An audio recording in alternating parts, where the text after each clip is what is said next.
Let's go. Let's go. Oh, did you want to? Sorry, I'll let you. Next time. I'm in love with you. Snap out of it. I'll have what she's having.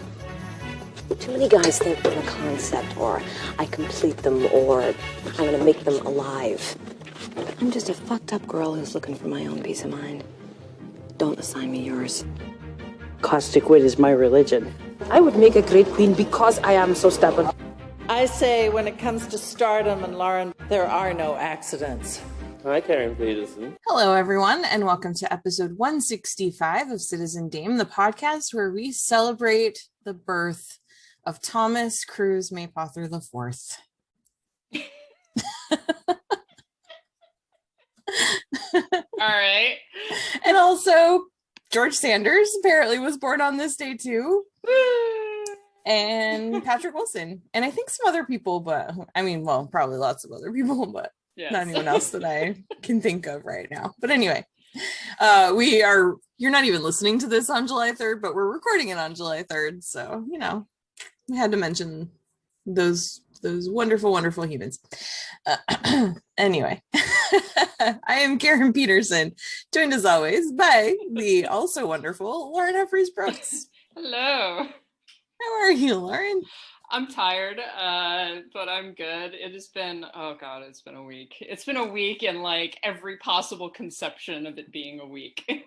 Yeah, it's been, yeah.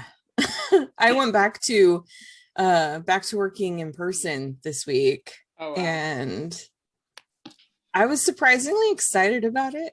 I didn't expect to look forward to it as much as I did, but by Monday night I was like, yay, it felt a little bit like the first day of school, you know. I was like, this is gonna be fun. And I mean, it was fine. It wasn't like anything amazing or exciting, but it was a little bit nice to kind of ease back in because we were also weren't super busy. We haven't like broadcast to the world that we're open in person, but yeah. So it felt a little bit like things are, you know, there's light at the end of the tunnel. But then, of course, then the news had to happen. So, you know, there was that too. You know, all we can do is sigh. Yeah, I think all we can do is sigh. I mean, I said earlier, I think that most people who are listening to this probably know what we're talking about. Yeah, like I said earlier, I don't want to have long conversations about this particular person. This is it. You know, I understand what happened. It makes me so mad. And as I think that it makes pretty much everybody. One of the things that I will say for at least my Twitter feed and my Facebook feed, and most of like everyone that I've spoken to, everyone is angry. Yeah. Right. I have seen very little other than the like people dunking on people who have been like, oh, it's not that bad, or oh, he's innocent or whatever. Most of the people have just been like, what the fuck? Yeah. So, which makes me feel better about humanity generally. You know, that doesn't change anything, but it's still like, okay, people generally are okay. You know? Yeah. It's been a relief to not see a lot of people going like, oh, good, justice is finally served the right way. Only, you know, like one prominent person said that. And that was frightening. But yeah, which isn't surprising. I mean, she's been pretty like supportive of him. Yeah. It was disappointing because of the role that she has now, you know, and it made me think of a certain scene in Promising Young Woman, actually. But anyway, we don't need to go down that road.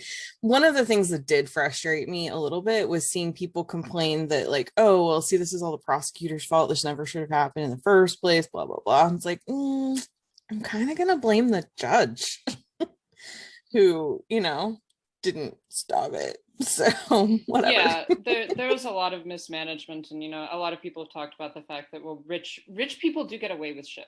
They do. And you know what? I'm glad. What, he's been in prison for 6 years, something like that. I think 3. 3. His sentence was 3 to 10, so he actually did do the minimum. I mean, that's something. So I'm glad that he's been in prison. I hope that he suffered a great deal. You know, that's honestly the way that I feel. I'm like, there is no like middle ground for me. Just like, I hope that you're suffering, like seriously. one of my favorite lines from Mark of Zorro is, "May God reward him according to his merits." And I think that that's a really great curse, because it's not wishing ill on anyone. It's just saying, I hope that you're rewarded according to the merits that you have shown. Yep. I love it. It's so perfect. So yeah, but of course, I think we should mention that the whole point here is that we should be supporting the victims and supporting the people who were very brave. And this doesn't mean that what they did was meaningless.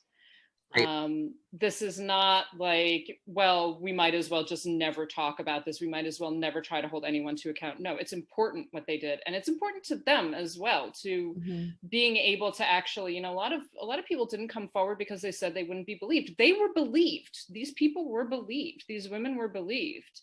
The fact that this asshole got off on a technicality is something that is horrible, but that doesn't mean that what they did was not brave, or that the rest of the culture was like, oh, it just doesn't matter. It's like, obviously it did. In this case, it did. Yes, absolutely. And it's starting to more and more. But I do think too that people need to remember, like, we need to stop asking the question, why didn't she say anything? Why didn't that come up? Why didn't they report it? Because these are some of the reasons why. Like, in this particular case, sure, they are believed, they're, their stories were told, they were able to be heard, and unfortunately we didn't get the outcome that should have happened. But there are a lot of cases, I mean, look at Christine Blasey Ford.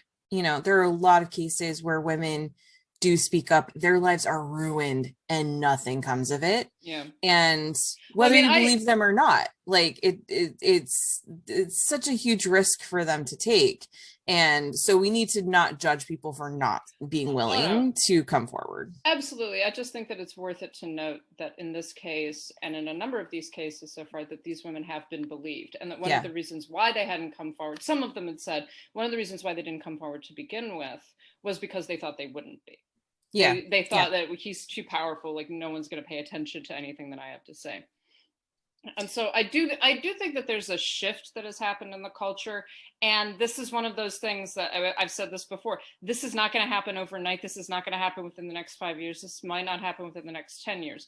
But there is a shift that is happening, and that this is being taken more seriously. And again, even though this has not played out the way that we wanted to, and I still think that something else is going to happen, to be totally honest.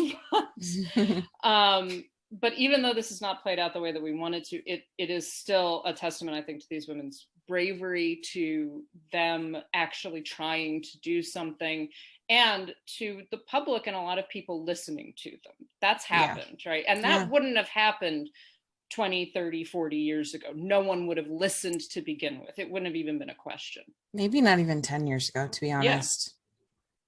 So, yeah. I mean, things have changed so much in the last 5 years that we are starting to see that. And like you say, I mean, these shifts take time. This is a generational shift. Like, it's going to be the next generation of kids are the ones that are going to actually see no tolerance for this kind of stuff. Like, they're going to see where women, anybody who's a victim can come forward and say, hey, this happened to me, and they will be believed as the default. Yeah. We're not there yet, but we're getting there. We're getting there. Definitely. Yeah. And I have to say, men, this is a you problem. Like, this is very much a problem with you, not with us. Yep. So much of this is, I said this on Twitter, so much of this is framed as like violence against women. It's like, okay, well, who is committing the violence? Because that's the issue. The issue is not that violence is being committed. The issue is who is committing it. And the majority, not all, obviously, but the majority of the violence against women is being committed by men, and cisgender men. And so this is a problem that you guys have to solve. We cannot solve it for you. So if you are like, well, I'm an ally, well, I would never do this. Like, okay, then hold your bros to account. Hold other people to account. And that also means not laughing at rape jokes. That means saying like, hey, dude, that's not cool. That means not, making jokes about roofies. There's a whole spectrum of what we refer to as rape culture, and it's something that you have to fix. We can't fix it for you. And stop telling us rape culture isn't a thing. Yeah, it quite obviously is. I mean, if you need more proof, then I don't know where you've been for the last 5 years. Exactly. Yep. Yeah, just do better. Believe women. Act when you hear women have had things happen, and hold people to account. That's what you need to do. So, on another note of just men suck. We always open the episode with, so what did men do that sucked this week? Yeah. I mean, this week in garbage, people. So, yeah. So, another name I don't really want to say. So I'm just going to say Shannon Lee is awesome and I love her. And I am so glad that she is here to defend her father's legacy against people who want to tarnish it and try to claim that he was someone that he was not. And yeah, so there's like a book out right now that's the novelization of a movie that was nominated for some Oscars a couple of years ago and won a couple, and there was a depiction of Bruce Lee in that movie, and you all know what I'm talking about, but I just don't want to say it, so I'm not gonna.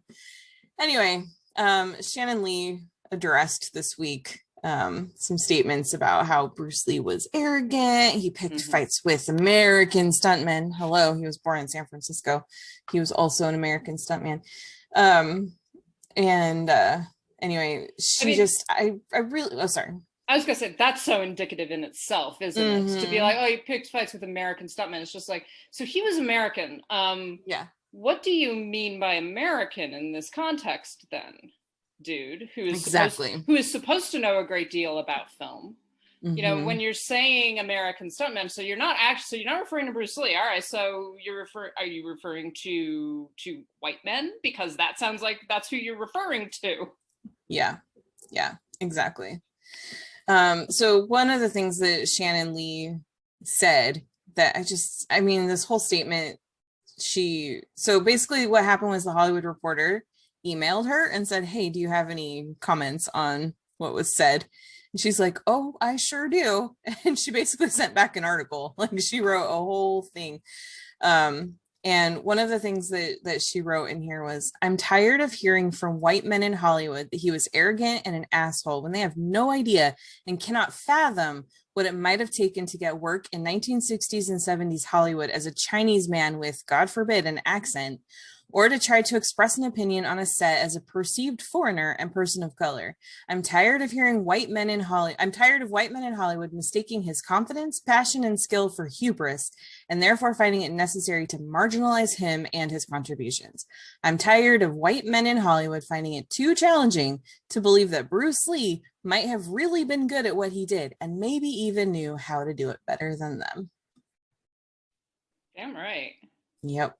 And I mean, she goes on, there's a whole lot more that she says that she's tired of hearing about from white men in Hollywood. And she's absolutely 100% correct. And she talks about the stereotypes. She talks about how he was a really good father, that he really was passionate about what he did and his work, and that he was really close friends with a lot of people that he's now supposedly being claimed not to have been. So, well, and I just want to say, like, okay, so what if he was arrogant?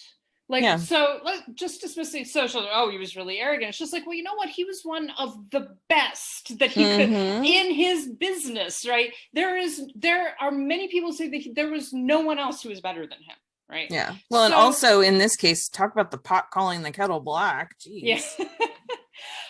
But so this guy really was at the top of his business. This was a guy who was at the top of his art. He invented his own martial art. Yeah. Right? So this is, if anyone has a right to be arrogant about their abilities, Bruce Lee is one of those people. So she is absolutely correct in saying that calling him arrogant as a pejorative, right? As saying like, oh, he was so arrogant, he thought so much of himself. Just like, yeah, because he was the best. Like, that's why he thought so much of himself. That's why Muhammad Ali thought so much of himself, because he was actually the best. Yeah. And it's so true when we talk about non-white men, particularly. we wind up, we begin using these things as pejoratives. You can't possibly be the best. Why aren't you more, it's all of these racist undertones. Why aren't you more respectful to, to who? Chuck Norris? Like, fuck that. Right. Yeah. Yeah, exactly. And so, yeah, it's ridiculous. And I think that particularly when we're talking about, all right, I'm going to mention his name because I think that otherwise I'm going to be too vague. When we're talking about the kind of films that Tarantino makes, right? All of which, and she points this out, all of which mine the images that Bruce Lee created. Like, that's, look, you can't watch Kill Bill and be like, oh, Bruce Lee has absolutely no influence on this. It's explicitly has influence. All over that movie, yeah. Right? And then to turn around and be like, well, I don't respect the person, right? So so you just want the imagery. You just want to be able to mine the imagery. You want to be able to mine everything that he did for your own benefit, but you don't actually want to respect the person who did it.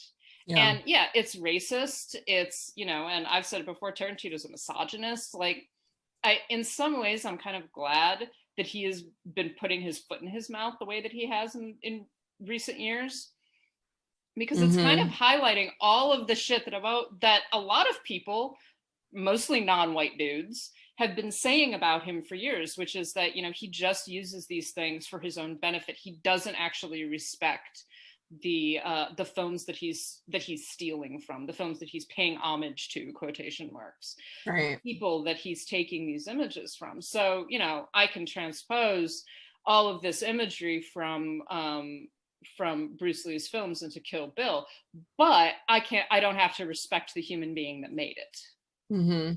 Yeah. Well, and I also just love, quote unquote, whatever, how he started off when the movie came out 2 years ago. It started off as like, oh no, this is just one fictional character's view of Bruce Lee. This isn't based on anything real. And after 2 years of being asked about this and having like the Chinese government refuse to show the movie if they didn't remove that scene, and and Shannon Lee talking about this for the last 2 years, and now he's just like, oh fuck it, I'm just gonna be honest. Yeah, I hated the guy for no reason whatsoever. Never even met him, but apparently hated him. Like, he was really arrogant. He was all these things. I'm glad that he's finally being honest about what he really thinks, but it's kind of funny that it's happening now. It's like, well, and it so obviously undercuts all of the arguments that went on when the film came out initially, because all of these white nerds, right, white male nerds were coming out and being, no, you just don't understand what he's doing. It's just like, no, I think I understand it. I think it's racist. I understand. I can see what's happening, and here's why it's, and there were articles published by Asian American writers, by Chinese American writers, talking about this, being like, this is a problem. Shannon Lee talked about it being a problem. And now, fast forward a little bit, or like, oh look, it's actually a problem.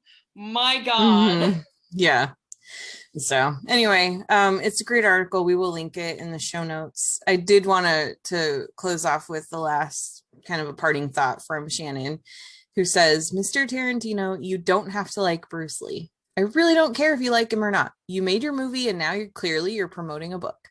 But in the interest of respecting other cultures and experiences you may not understand, I would encourage you to take a pass on commenting further about Bruce Lee and reconsider the impact of your words in a world that doesn't need more conflict and fewer cultural heroes. Under the sky and under the heavens, we are one family, Mr. Tarantino, and I think it's time for both of us to walk on. There you go. Yeah. All right. Let's never speak of that movie again. Oh yeah. All right. So today is July. It's gonna just like the whole month is today.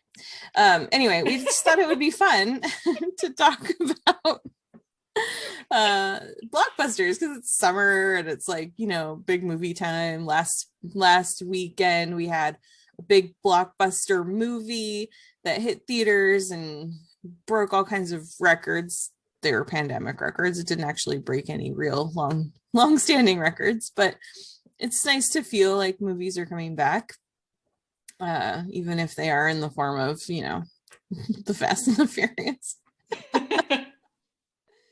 Oh my gosh. Hey. I still haven't seen it because I'm not going to movie theaters right now, but Fast and Furious is great, man. Like, come on. You will enjoy it when you get to see it. I mean, I absolutely accept the, like, all of the criticisms, just like, it's stupid. Yes, it is. It's absolutely stupid. Doesn't make sense. Absolutely makes no sense. Timelines are all fucked up. Completely. Like, there is almost nothing that you could say about these films that I would just, like, it negatively, that I would just be like, yeah, absolutely. 100%. You are absolutely right. Fucking love them. Fucking great. Well, and it's funny because, like, one of my other podcasts, The Watch and Talk, we did the F9 for our last episode, and in that episode we both were just like, nobody who wants to see this movie gives a shit what we think about it, because it doesn't matter. Like, it's dumb. They know it's dumb. Nobody cares. But you know what? We went and watched it. We're going to talk about it anyway. These are absolutely review-proof films. They're critic-proof films. And part of that is because that, unlike stuff, you know, like Zack Snyder stuff or whatever, most of the fans of Fast and Furious films are like, it is so stupid. Like, you don't even know how dumb this shit is, but I fucking love Han's back, man. How did he survive? I need to know. Oh, that doesn't make any sense. Of course it doesn't. It's because when people die off camera, they didn't die. Okay, hello. I mean, we knew classic dude bro, film bro move right there. But anyway, we knew he didn't die, man. Like we do, just like Justice I for don't Han. even watch these movies, and I knew he didn't die when I saw that one, F7 or whatever. Anyways. I was like, if it didn't show it, they didn't kill him off. They'll bring him back. So, but anyway, but yeah, so yeah, I'm glad that people love them. I really, truly am. Like, I don't care, you know, I like lots of dumb shit. It's fine. We all have our thing, and it's what makes the world go round, and I love it. Anyway, but we're not talking about F9 because you haven't seen it yet, so that wouldn't be fair to you. Instead, we were just going to talk about blockbusters in general, which did not start with the 1976 film Jaws. It didn't. No, it did not. In fact, do you know when that term first came into usage? I think that I did look this up. I think it was like the 1940s, wasn't it? It was the 1940s. Yes. Yeah. Variety magazine was, I think, the ones that first coined the term. And yeah, it actually, it came about, the etymology of that word had to do with like war movies and around World War II. And it was literally, they were busting blocks because they were dropping bombs in cities. And that was kind of where the term came from. But anyway, yeah, so it's been around for decades. And even before there was a term for it, basically we understand a blockbuster to be like a high grossing movie that people rush out to see. And so even before the 40s, we had movies like that. You know, we had Gone with the Wind, which, for better or worse, with when you edit for or adjust for inflation, is the actual highest grossing film of all time. It's not Avengers Endgame. And it won't be Avatar 2 either. It's Gone with the Wind. And so, but even before that, like going back to the silent era, there were films that people were rushing out to see that would be considered blockbusters by our understanding of that term today. Anyway, why don't you share a little bit of your thoughts on the idea of the blockbuster? Well, it seems like such a PR term, really. And I mean, one of the things that's quoted is a 1951 Variety article described Quo Vadis as a box office blockbuster, right? So that was kind of one of the early usages of it. But if you really look at film history and stuff like that, there's what's referred to as the prestige picture. And generally within the studio system, what you had was a whole bunch of smaller films, right? So films that were basically there to fill up the schedule, to fill up the marquees, etc.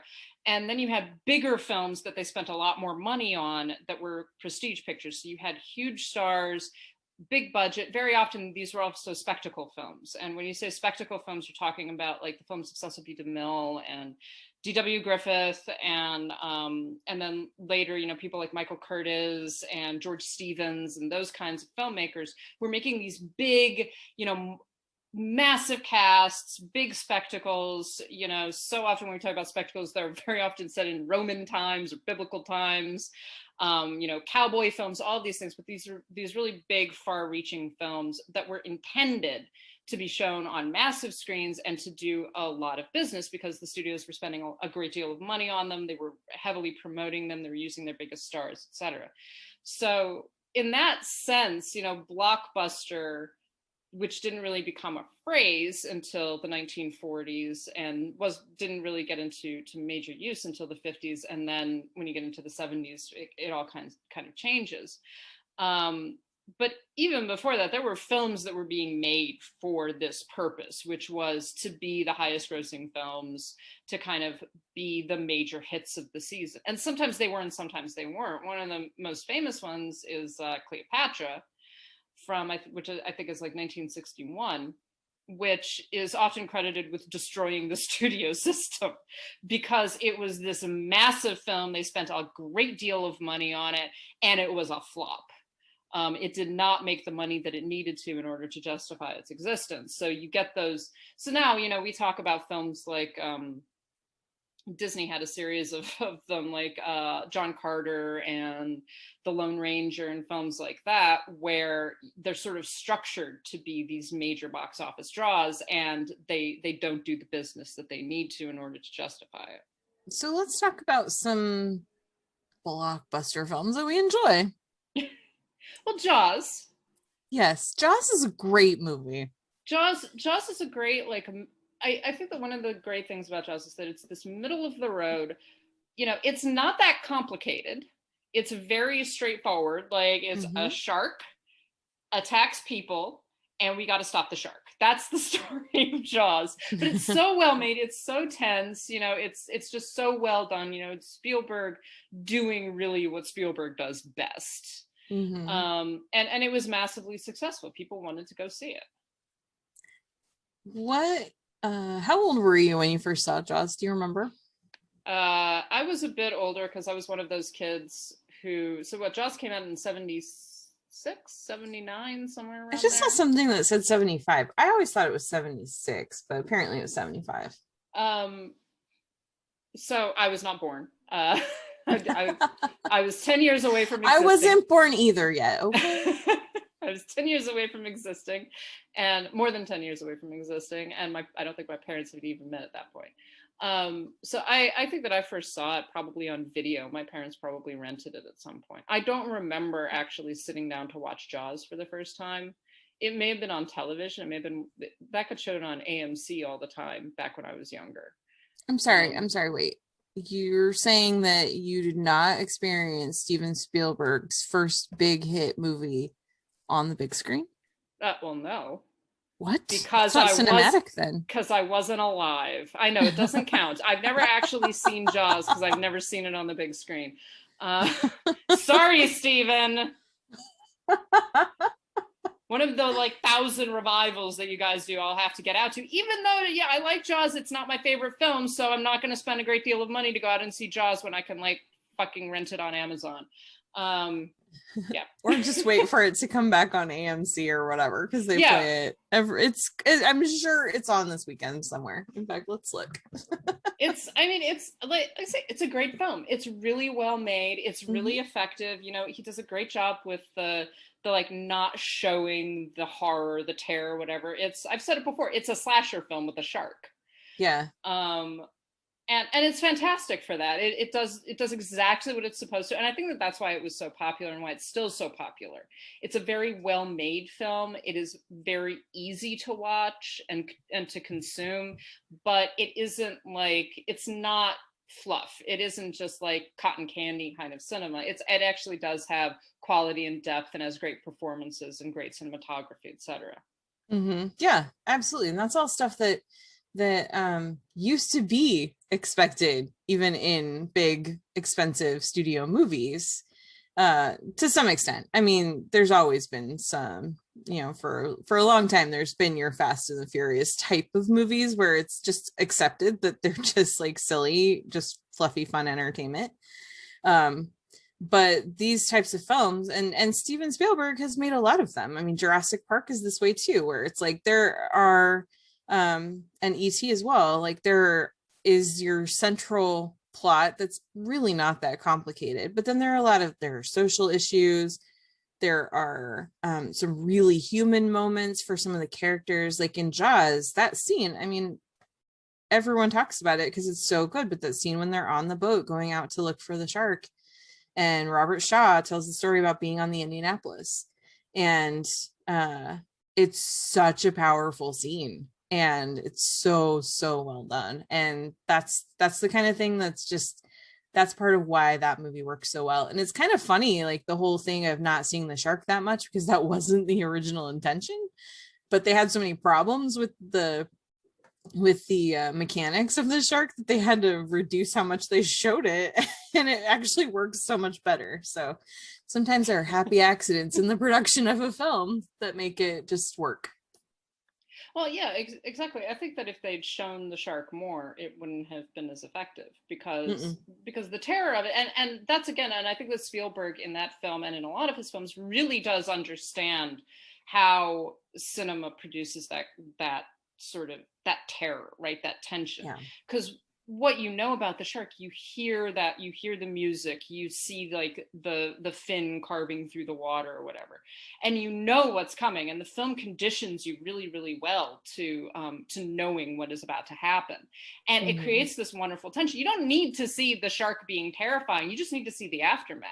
You just need to see the people being dragged under the water or hear the music, right? And you know that it's frightening and that something scary is going to happen. It's a lot more effective than an animatronic shark eating people. Yeah, that perfect John Williams score really also just makes it so well. And you mentioned the music. I just had to say, it's amazing how powerful just two notes can be. And when you hear those two notes to this day, you know exactly what it's from. It's great. Let's see. Well, and while you're searching, I think that another thing that makes Jaws really effective, and this is impressive actually, it seems to be satire proof. And by that I mean that there are a lot of television shows, pop culture, etc., that reference Jaws in some way. And that use, the music, that, you see it on The Simpsons, see it on Bob's Burgers, has an entire episode that's a riff on Jaws. It's very funny, by the way, etc. And yet Jaws is still really effective. It doesn't damage the film in any sense. It's not such an overexposed film that when you go back and watch it again, you're like, oh yeah, I've seen this, on The Simpsons or whatever. It's still really, really effective at what it does. And that is, I think, a very universal quality in a film. And a lot of blockbusters that we talk about are like that, where you can make fun of them, you can parody them, you can riff on them, you can make references to them, and still when you go back to the original films, they still land, they still work. There's still this universal ability to make you feel tense, to make you laugh, to make you like feel invested in the characters. Yeah, absolutely. I think another good example of that is Back to the Future. Yeah. Same deal, exactly. Jurassic Park, I think, has that as well. That's the thing, actually, when you think about a lot of the films that we reference as blockbusters, they do, like, they remain very iconic, even though we're so used to their iconography now. And one of the sillier ones is Independence Day, right? Which I love. It is a silly film in a lot of ways. It really is, yeah. But it still works. You still get those hits. It still hits all of the beats that it needs to. And some of that is because of the performances, because you've got like Will Smith and Jeff Goldblum and Bill Pullman, and they, like, Bill Pullman's speech is still so rousing, even though you're like, this is deeply silly. Like, this whole concept is silly. But he's just like, yeah, man, it's our Independence Day. That's right. Like, we're gonna go get America, yay! And we're gonna get those alien bastards. Like, yeah, you get that, like, you get that arc, and I think that the film does make you invested in these characters, and because you're invested in them, you're willing to go along with some of that hokiness that is present, but kind of like yeah, that's right, go America. Yep, it's true. It's so funny because I remember Independence Day came out in 1996. I want to say it was like July 2nd. And I know it was a Wednesday. Which I did see in theaters, by the way. I was just Did you? That. Yeah, I actually did get to see it. So I was alive. Cool. So I remember seeing the trailers for it for months leading up to that movie. And I was just like, they really didn't tell you much of what was going to happen, what you were going to see. It was just like, you could tell it was an alien movie. In fact, I don't even remember the earliest trailers even like showing any real scenes from it, other than like seeing the shadow of something moving across the land and like seeing people look up. But it was very spare trailer. But anyway, so we had bought tickets. So my brother and my best friend and I, we were all taking a summer school class. We were in college, and it was a night class. It was public speaking. And the class was supposed to go from 7 to 10 Monday, Tuesday, and Wednesday. And the movie came out on Wednesday. We had tickets for the 10:30 showing that night. But this was the days before you reserved seats. So if we were in class until 10 and we had a rush from the school over to the movie theater, which was like a couple towns over, then we were going to get terrible seats. We probably wouldn't be able to sit together, or we'd just be in the front row or whatever. So we like from the time we got to class, we lobbied our teacher like, come on, it's the 4th of July this weekend. You don't want to be here late. None of us do. Like, we convinced him to let us out of class early that night so we could rush over to the theater and get good seats. And we did. It was awesome. Well, and I mean, I think actually we should talk about that the nature of Blockbuster is this communal cinematic experience a lot of the time. It's these films that everybody has seen. You assume that people have seen Jaws and Independence Day and Jurassic Park, right? And it's actually surprising when you know people are like, oh, I've never seen Star Wars. It's just like, what do you mean you've never seen Star Wars? Like, you don't wait, like that's an option?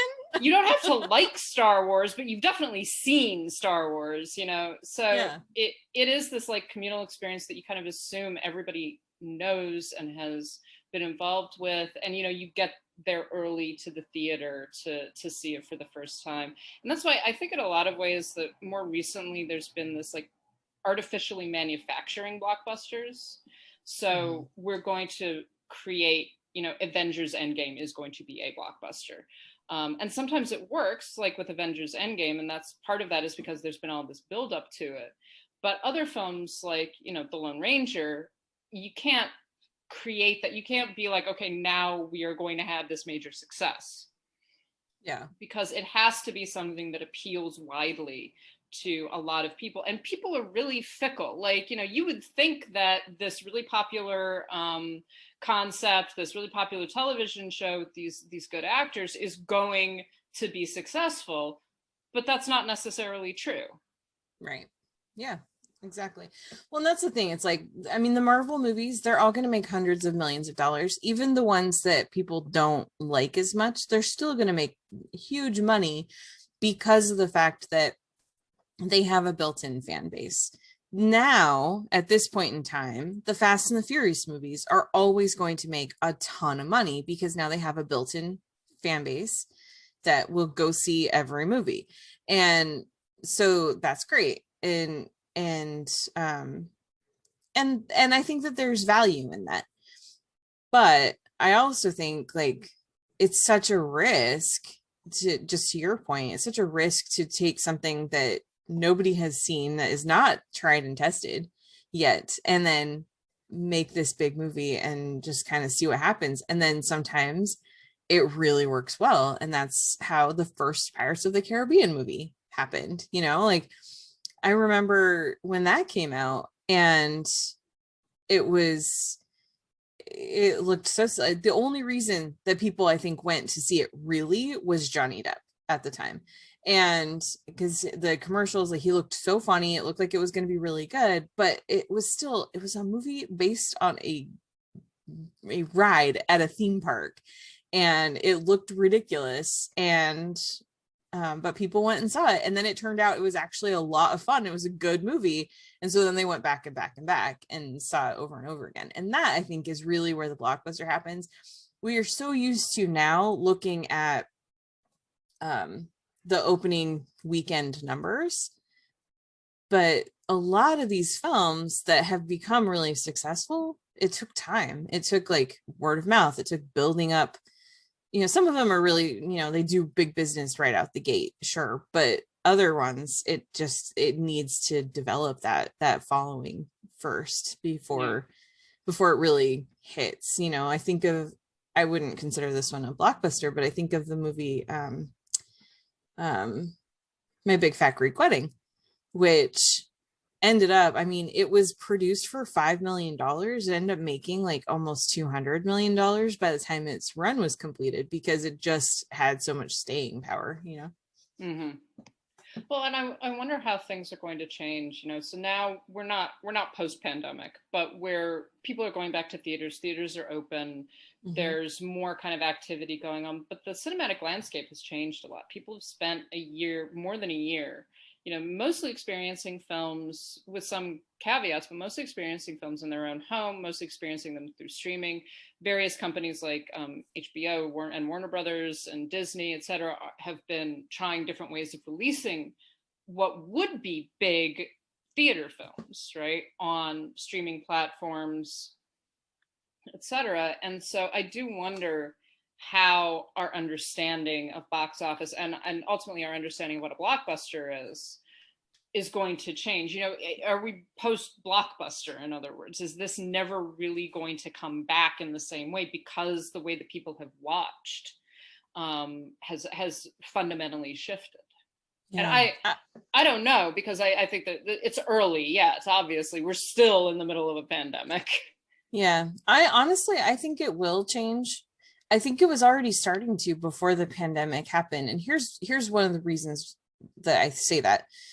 One of the big shifts that I saw actually came when the theaters started trying to justify higher prices by changing things like their seating.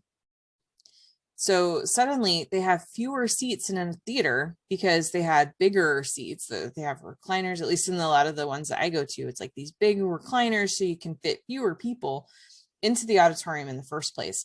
You have assigned seats. So you've already chosen. There's still places where this doesn't happen, but in the LA and New York markets right now, that's how it is. Yeah. And so you don't have to get there early, get in line, wait for a chance to get in, hope you get a decent seat, that was such a huge part of the movie going experience for me. I remember when the first Harry Potter movie came out, and I was in college, and the school I was at, they had like a special screening that night, and it was $2, but it was only like the first 150 people that got there. And so we got there early. We were like number 50 in line. Of course, that changed by the time everybody's friends came, but the line was wrapped around the mall. It was huge. And it was a big deal. It was really exciting for people. And that was all part of what made that experience. Like you said, that communal experience of sitting in this big theater, crowded opening night, watching a big movie together. And now it was happening for a couple of years before the pandemic. And the pandemic, I think, just really hastened this. Yeah. But I think like not having that experience of waiting in line with strangers and talking about a movie that you're about to see, or sitting in your assigned seats in a theater that's half as full as it used to be, because there's just not the capacity, or even less than half in some cases. I think that's all affected what is possible with blockbusters now, and it's changed that communal experience. Yeah, I mean, that's a really good point. Theaters have moved more towards making you feel like you're in your living room, actually. Yeah. Like, yeah. And they become more isolating as well. So the bigger seats also mean not only that there are fewer numbers of people in the theater, but you're not having that kind of relationship with the person next to you anymore. Mm-hmm. So for instance, I remember going to see Widows, which I saw at the AMC Empire, which is a big ass movie theater in Times Square, right? But it's one of those that, at least at that time, and I think that it has actually changed, because it was also a theater that was infested with bed bugs regularly. Oh, geez. But so the screening was in one of the really big auditoriums. It was the regular kind of just, theater kind of airline style seats, right? And so I was sitting next to these two older women who had basically brought their entire dinner with them. And I got to talking with them before the film, because they were like, oh, we're really excited to see this film, even though no one seems to want to care about it. And like, we were talking about that. And then during the film, there were a lot of people around me who were like communicating with the screen, right? So it's just, so when the dog, when he picks up the dog, just like, don't you hurt that dog. Like, the woman next to me was just like, when spoiler alert, when it turns out that Liam Neeson is alive, she's just like, oh, that son of a bitch. Like, it's like, oh my God. But it was this much more communal experience. I was relating to people around me. If a lot of the time, before the pandemic, you're essentially sitting in these massive recliners that you're not really that close to the people that are sitting next to you, even if someone is directly beside you. Yeah.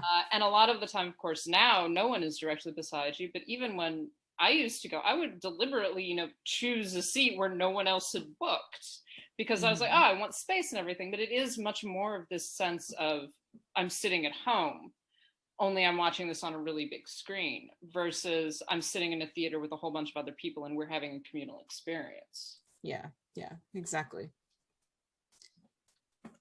Well, let's talk a little bit about one person who still sometimes makes blockbusters. He does. And who happens to be having a birthday today, Tom Cruise. Oh, man. This is the thing. Like, his movies are still so great because he cares and he puts a lot of thought into them and a lot of attention into the audience experience, which is something that people like Steven Spielberg don't do as much as they used to. And it shows. But anyway, we did get a couple of questions. Surprise, surprise. About Tom Cruise. So first of all, thank you, Keith Derrick, for not having a question, just replying with a gift from Tropic Thunder. That always cracks me up. Yeah. So Noah at Noah_Saturn says, what is your favorite and least favorite Tom Cruise performance? Do you have one? Do I have one? I will put this up there by saying that I am not a huge Tom Cruise fan. I enjoy his films, however. I do love him in Tropic Thunder. Like, I think that was one where, and at that point he had kind of been going through some not great PR stuff. Yeah. And I remember going to see that movie, and I knew about that. I knew that he was in it. I knew about that performance, but actually the friends that I was with didn't. And they had no idea. Like, afterwards I was like, oh man, Tom Cruise was hilarious. And they're like, what? Who's Tom Cruise? Like, Tom Cruise was in it. And I was like, no, he was Les. He was Les Grossman. Yeah, he's the producer, it's like, are you kidding me? Like, I was like, that's why do you think I was laughing so hard? Like, yeah, I do love that, because it's such an odd and off role for him, but he's obviously having such a great time doing it. Like, there are times where I feel like I'm not convinced that he's having fun. That is one where I'm just like, he's having the time of his life. Obviously, this is like the best thing he has ever done. So I love him in that.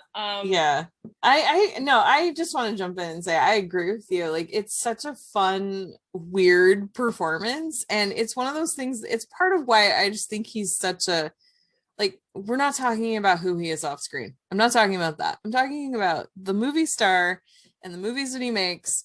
like that's one of the things I like is that he doesn't tend to take himself too seriously, because he is willing to do these kinds of things where it's just so unexpected. Like he has a cameo in Austin Powers, you know, and he does these kinds of things from time to time that are just unexpected, because I think that people just expect that he's very just like, I mean, he is very protective of his image, but once in a while he'll kind of let that go a little bit and it works so well. And then you get Tropic Thunder and he's the best part of that movie, hands down.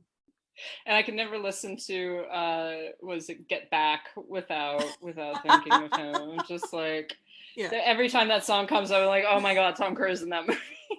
Yeah. So the best line in that whole thing is now I can't even say it. It's so funny. Take a giant step back and literally fuck your own face. Oh, anyway. Yeah. Least favorite, I can't think. I mean, you know what? Honestly, he's pretty good in pretty much everything I've seen him in. I haven't seen all of his films, obviously, but I think that he's a very effective action star. He's a very likable screen presence, definitely. Oh, yeah. So for me, I'm going to start with least favorite because I do have one, and it's funny because, like, I mean, I can admit that not all of his movies are great. In fact, a couple of them are not good at all. But to me, his worst performance is not in The Mummy, which other people like to say, and it's not Rock of Ages either. It is I almost said John Wick. No, not John Wick. Jack Reacher. Jack Reacher 2 is his worst performance. And the reason I say that is because that is the one movie, and I have seen every one of his films, most of them more than once. And that is the one film where I feel like he is not in it. He couldn't care less. He's there for contract reasons, and that's it. And I feel like it shows in that. So there you go. And then my favorite performance from him, and I love that this was asked as favorite and least favorite instead of best and worst, because I think that's a much better question. My favorite performance from him probably is Tropic Thunder. Also, just because it's so unexpected. When I saw that movie, I was with friends and I didn't know ahead of time that he was in it. And he comes on the screen and he's talking, and one of my friends is like, who is that? And I'm like, oh my gosh, that's Tom Cruise. She's like, no. I'm like, yes. Like I could tell there was something in his voice, and so then the whole time I'm just like mesmerized and just staring at this going like, how does this work? So yeah, but I also will always and forever just love him in Jerry Maguire, which my mom and I just went and saw again on the big screen last week because it was a Fathom Events 25th anniversary screening, which does not make sense in my brain how that came out 25 years ago. But anyway, yeah. So, but I enjoy so many of his movies. I mean, he's had like 45 so far, and I would say that 42 of them are movies that I would watch again and again. So, I mean, that's actually a pretty good track record when you really look at it, you know? Mm-hmm. Yeah, there are very few. Most of the actors that I love, I'm just like, no, there's terrible ones in there. I do not want to see that a second time. Yeah, that's the thing is, like, even his movies that aren't great, like Cocktail is so silly, but it's still like, it's fun, you know, like it is dumb, but it's fun. And Rock of Ages is a bad movie, but he's so crazy in that it's like, I don't know, I can just watch that over and over again. But Endless Love is a terrible, terrible movie that should not exist. It's his first appearance on screen. He's on it for 45 seconds, so I don't really consider it a Tom Cruise movie, but it's there in his filmography, and it's the worst movie made since 1981. It's so bad. It's so bad. That is a claim. I mean, technically Tom Cruise's character in that is the reason that everything bad happens in that movie, because he makes one suggestion that ends up ruining everybody's lives. Kind of funny. Anyway, yeah, so let's see. We also had so We had a question from the Talking Club podcast, which This is. I did not submit this question. I was gonna say this is insider trading, is what this is. I did not even know this was going to happen. So Talking Club is my new podcast that I have with my friend. And she sent this question because one of our episodes that we did was, what's a question you hate being asked? And I said, I hate being asked, what's your favorite movie? Because it's a dumb question. Because I don't have one favorite movie. So I was like, ask something more specific. So Emily, one of the hosts of the Talking Club podcast, said, what is your favorite Tom Cruise film released between 1990 and 1995? Oh, I love that. It's so funny. What is it? Gosh. I mean, A Few Good Men, I guess, because I love that movie. But I also really love Interview with the Vampire. He's so good in that. So, yeah. I guess I gotta go with A Few Good Men. Not a bad choice. Yeah. So let's see. Do we have any other questions? I think that's all the questions that we had. So yeah. Anything else you wanted to do? You want to talk about your favorite George Sanders performance? I do want to mention George Sanders really quickly because I didn't even realize it was his birthday. And then that came up on my Twitter feed, and I was like, oh my God, George Sanders and Tom Cruise share the same birthday. That makes no sense whatsoever. They have no relation to each other. But yeah, I do love George Sanders, and he is definitely an actor who has made plenty of bad films. But he's always delightful, and yeah, no, he's just fantastic. And if people have just seen him in something like Rebecca or All About Eve, I do really recommend going to look for some of his less villainous roles, because he does a great job of kind of playing both sides, basically. He's wonderful in Douglas Sirk's Lured, which is a fairly early Douglas Sirk melodrama, but it's George Sanders and Lucille Ball. And it's it's about someone is going around murdering women, and one of the friends of a victim decides that she's going to go out and she's going to find who's doing this. And in doing so, she winds up running into George Sanders, who may or may not be a killer. and it's really great because it walks that line between is he, isn't he, and of course it's George Sanders, so you're kind of like, well, odds are that he's the murderer, but I hope he isn't, but he also might be. So it's actually a really wonderful film and really well done and everything. It has some very weird asides, like Boris Karloff is in one scene suddenly and has nothing to do with the rest of the plot, but he's just kind of there. So that's really fun. And then also Foreign Correspondent, where Sanders is kind of the secondary hero in that film, and I think he steals the film completely from Joel McCrea, because it's that kind of laconic drawling, sarcastic attitude, but it's actually concealing a really good person. And I love that. I love it when Sanders plays against type a little bit. And really a lot of his earlier film roles, that was exactly the type that he was. He was in The Saint, a series of films that are the Saint films, and they're very well done. He was in The Falcon, which is kind of a B-level detective stories, basically. One of them is actually an adaptation of a Raymond Chandler novel. But so he is a hero for a lot of his career, and it really wasn't until kind of later on that he began being typed as this villain, including in Rebecca. Rebecca is still one of his best performances.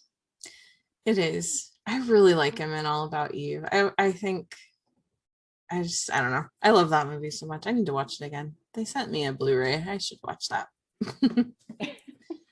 So yeah, awesome. And it's also the birthday of Patrick Wilson, and so I just want to give a shout out to his version of Ed Warren, who is much better than the real version of Ed Warren. So that's probably true. Also, just Patrick Wilson is a delightful human being. Like, He won me over in the second Conjuring when he sings. What does he sing? Fools Rush In. Yeah. Something like and I was just like, oh no. Mm-hmm. Oh dear, I didn't know that I had these feelings, but apparently I do. I saw him on Broadway years ago. He was not in a musical, unfortunately. It was a play, but it was just so fun. Like, he just, I don't know, he just has this really kind spirit about him. And I've just kind of always rooted for him, and I've just been like, why isn't he a bigger star? And I think he kind of quietly has become one, which is a very Patrick Wilson thing. So yeah. Anyway, so happy birthday to all of them, and to anybody else who is celebrating birthday today that is not a garbage human. So there you go. Any final thoughts before we wrap this up? I think that's it. What are you going to watch this weekend? What blockbusters are going to cross your television path? Probably not. I think everything that I'm planning to watch are like heavy, darker. Like there are a whole bunch of really interesting things that have just been released on the Criterion channel. Number of neo-noir. By the way, everybody, please go watch Body Heat, which is a great neo-noir. Wait, I didn't realize that's on Criterion. Yes, it's on Criterion channel because they have a neo-noir collection. So, and yeah, please go watch Body Heat. Kathleen Turner is just fantastic and fulfilling her role of Kathleen Turner fucks up a bunch of dumb men. Like it's great. Mm-hmm. So yes, there's a lot of really good stuff on Criterion channel I'm going to check out. But I'm actually having some friends over for July 4th. So fun. I am definitely going to watch not Jurassic Park, Jaws this weekend. Maybe Jurassic Park too, but definitely Jaws for sure. That's kind of a 4th of July tradition for me. So yeah. All right. Well, thanks so much. That's going to close things out for this week. We really appreciate you tuning in. You can support the show if you'd like to at patreon.com/citizendame, where we do bonus episodes. And I know we keep promising stuff, but we are bringing things back, and we're going to have an event for our subscribers pretty soon. It's just a matter of timing. We're getting it worked out. But yeah, so you can go there and support the show. We also have our Zazzle store, zazzle.com/citizendamepod. You still should wear masks if you're not fully vaccinated. And even in a lot of cases, even if you are still, because that Delta variant is nasty and it's coming. But we also have t-shirts and stuff. We're going to be adding a few more things. Our new logo is coming very, very soon. So we're going to be having a whole bunch of new stuff in there. And then we also have our Ko-Fi, ko-fi.com/citizendame, where you could just, donate a couple $, if you like what you hear and want to help us out. We are available all kinds of ways. If you have questions, comments, praise, whatever, you can email us, citizendamepod@gmail.com, and be sure to visit our website, citizendamepod.com, where Lauren has been good about posting some of her Tribeca reviews. I have not. I am getting stuff up this week for real, including a review of Black Widow, which I saw last week. Speaking of Marvel movies, so that's coming. Yeah, and you can also find us on the social medias. We're on Letterboxd at Citizen Dame, and Twitter and Instagram at Citizen Dame Pod. You can also find us individually. Lauren, where are you? I am on Twitter, Instagram, and Letterboxd at LH Business.